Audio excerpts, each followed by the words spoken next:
Hey there guys, so I'm back with another reaction video to WandaVision episode 3, and I gotta say this is my favourite episode so far. Not because of we're into like the 70s show realm now, it's because we're actually getting into the plot, we're having an idea what's going on.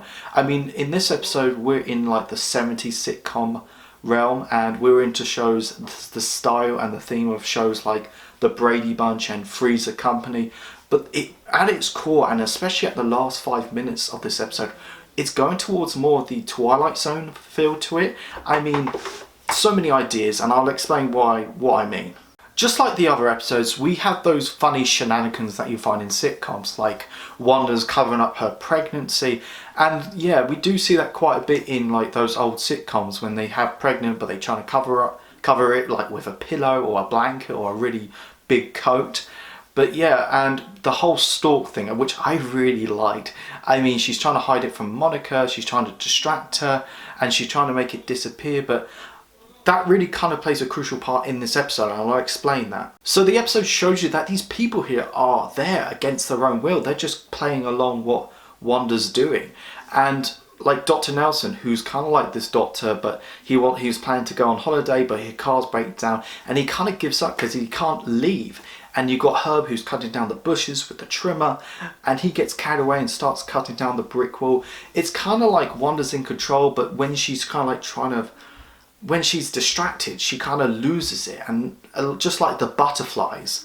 And you got that conversation between Agnes and Herb, who kind of like, don't say anything, she'll find out, do not say anything at all.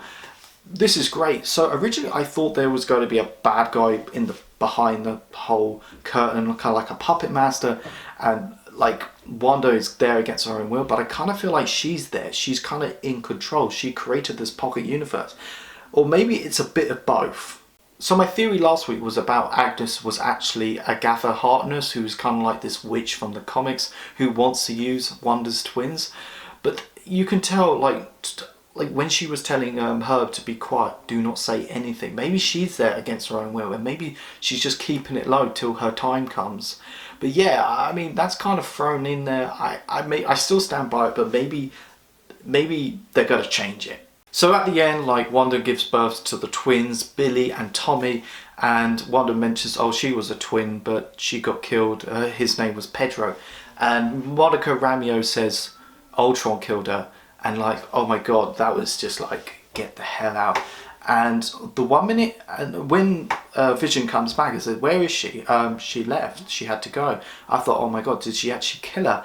But no, she's kind of like chucked out of this pocket universe. And it's great how they do it into a wide shot, back to like the cinematic universe kind of feel to it. But yeah, that was just great. So it kind of turns out, yeah, she's working for SWORD all this time. I don't think Hydra has anything to do with it, because this world she created was done by her own consciousness, and growing up Hydra had a massive part to play in that. But yeah, this is great. My theory is, I feel like, yeah, at the very last episode, I think Doctor Strange will be in this. He has to come in and help, and that kind of leads into the whole multiverse trilogy for Doctor Strange 2. But I think Ultron will appear in this. I don't think he'll come back alive, but I feel like we'll have visions of him. But overall, this was a great episode. This is my favourite episode so far, because we're going to get into the creepy and sinister vibes of this series, which is great. So yeah, overall, it's a great episode. I can't wait. I'm hooked by the show, but to be fair, I was hooked by the show since it's Marvel, of course.